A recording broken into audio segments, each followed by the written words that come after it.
Stop scrolling guys 5 second मात्र दिनुहोस्। यो बिफोर र आफ्टर देखेर तपाईले यो एडिट हो भन्न सक्नुहुन्छ, तर होइन, यो 100% रियल ट्रान्सफर्मेसन हो। यो चाहिँ हाम्रो सरको बिफोर एन्ड आफ्टर हो। पहिले उहाँको फेसमा धेरै पिम्पल, एक्ने मार्क्स र ओइलनेस धेरै थियो, तर उहाँको नियमित रूपमा जीवेदाका यी 4 प्रोडक्टहरू युज गरिसकेपछि चाहिँ यस्तो चेन्ज पाउनु भएको हो। फर्स्टमा छ फेस वास। यो फेस वासले स्किनमा भएको डट, एक्सेस ओइल र इम्प्युरिटिजलाई जेन्टली क्लिन गर्न हेल्प गर्छ। सो सेकेन्डमा छ जीवेदा रेटिनोल सी टोनर। यो टोनरले चाहिँ स्किन टेक्सचर स्मुथ देखिन, एक्ने मार्क्सको एपियरेन्स बिस्तारै इम्प्रुभ हुन र ओभरअल स्किन हेल्दियर देखिन हेल्प गर्छ। थर्ड स्टेपमा जीवेदा भाइटामिन ई मोइस्चराइजर। धेरै मानिसले ओइली स्किन भएर मोइस्चराइजर चाहिँदैन भन्ने सोच्नुहुन्छ, तर स्किनलाई सही हाइड्रेसन चाहिन्छ।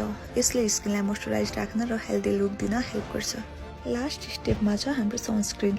यदि सनस्क्रिन युज गर्नु भएन भने स्किन केयर रुटिनको रिजल्ट लामो समय टिकाउन गाह्रो हुन सक्छ।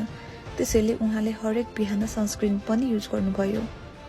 आज उहाँको स्किन हेर्नुहोस्, पिम्पल धेरै कम देखिन्छ, ओइलनेस कन्ट्रोल भएको छ, स्किन धेरै हेल्दी र क्लियर देखिन्छ। तपाईले बिफोर र आफ्टरमा भएको डिफरेन्स आफूले देख्न सक्नुहुन्छ।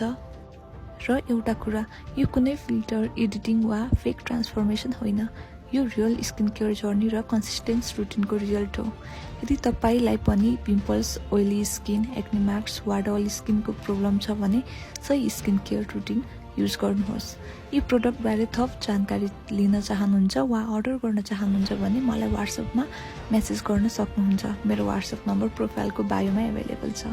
Thank you.